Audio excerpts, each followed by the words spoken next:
Imagine two people, same job, same salary, same city. One of them is quietly building wealth every single month. The other one, constantly stressed about money, always feels like they're one unexpected bill away from disaster, €, even though they make decent money. What's the difference between them? It's not income. It's not luck. It's not even discipline in the way most people think. It's a small piece of plastic sitting in their wallet. And here's the wild part, €. The person who's struggling financially, they actually feel like they're being smart with money. They think they're winning. They're getting cash back. They're earning points. They're building credit. Every swipe feels like a little victory. But behind the scenes, a very carefully designed system is quietly doing something to their brain, €, and to their bank account, €, that they don't even realize is happening. Today, we're going to pull back the curtain on the credit card trap. Not the obvious part everyone talks about, €, the high interest rates. That's just the surface. We're going deeper. We're talking about the psychological architecture that credit card companies spent billions building, €, designed specifically to make you spend more,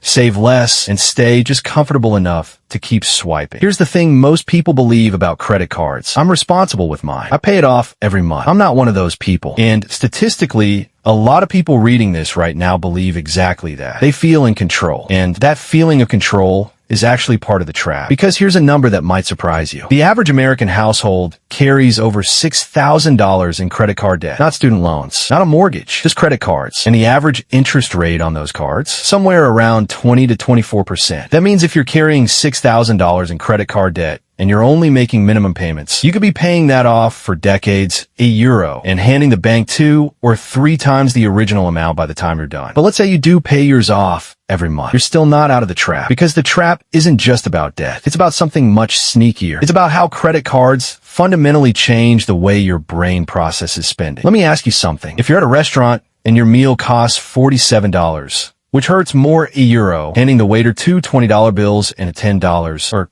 just tapping your card. Most people say the cash hurts more, and there's actually a reason for that. Psychologists call it the pain of paying. When you spend physical cash, your brain registers it as a real loss. You watch that money leave your hand. It's gone.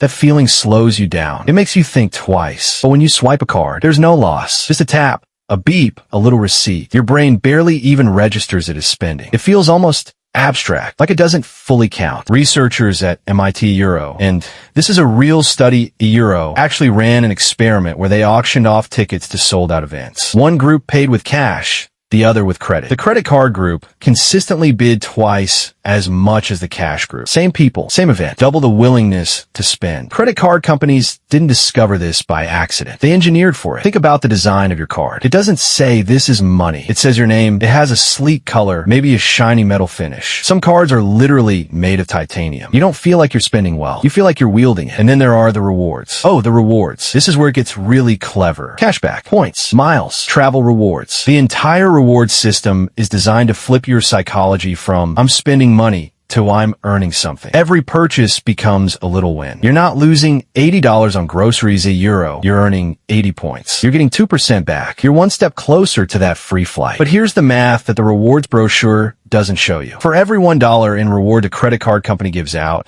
they collect somewhere between $3 and $7 in interchange fees from merchants, late fees from other customers, and interest charges. The rewards program is not a gift. It's a marketing budget, and it works because it makes people spend more, €, often far more than the value of the reward itself. Studies consistently show that people spend 12 to 18% more when paying with credit cards versus cash. That's not a small number. On a $50,000 annual budget, that's potentially $6,000 to $9,000 in extra spending per year. Think about that. You might be earning $400 in cash back while spending $6,000 more than you otherwise would have. That's not a reward. Now here's the deeper psychological layer, €. And this is the part most personal finance advice completely skips. It's not just how much you spend. It's what that spending does to your relationship with your financial future. There's a concept in behavioral economics called present bias. Basically, our brains are hardwired to value things in the present far more than things in the future. $1 today feels more real than $1 next year. Pleasure right now feels more valuable than security 10 years from now. Credit cards are essentially a present bias machine. They let you have the thing, €, the dinner, the shoes, the vacation, €, right now and push the cost into the future. And because the future always feels abstract, the brain happily accepts this deal. This is why people who know intellectually that they're in debt still keep swiping. It's not stupidity. It's not laziness. It's neuroscience. The system is built to work with your brain's natural tendencies and against your long-term interests. And here's the brutal compounding effect of all this. Every dollar you spend today that you didn't need to spend is two things. It's a dollar gone, but it's also a dollar that never gets invested. And over 20 or 30 years, with compound growth, one extra dollar invested today in a diversified index fund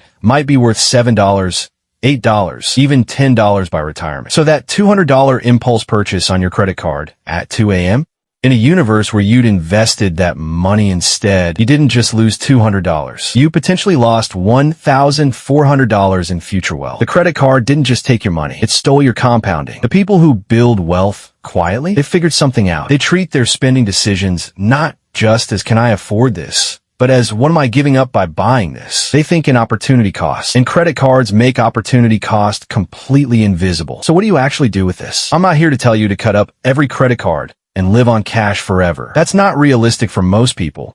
And honestly, credit card could be a useful financial tool if you understand the game you're playing. But here are 3 practical shifts that change everything. First, a euro.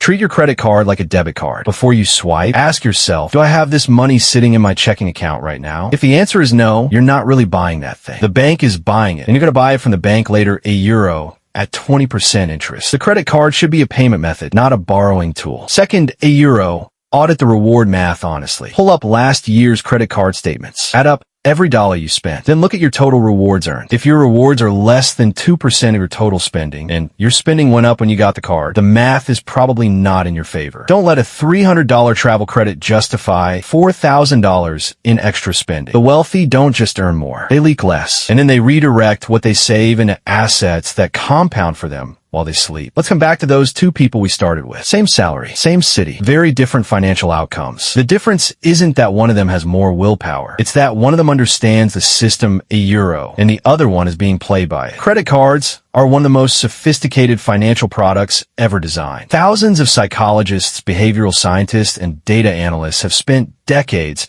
making them as frictionless and addictive as possible. They're built to feel like freedom while quietly keeping you tethered to a cycle of spending and repaying that makes building real wealth almost impossible. The moment you see it for what it is, a euro, not a rewards program, not a convenience tool, but a system designed to profit from your psychology, a euro, is the moment you can start making genuinely different choices. Not perfect choices, not never eat out again choices, just deliberate ones. Because here's the truth about money and wealth. It's almost never about how much you make. It's about the systems you build around how you keep it, grow it, and deploy it. The credit card trap isn't a trap because it's illegal or even because it's hidden. It's a trap because it's designed to feel like the opposite of a trap. And now you know.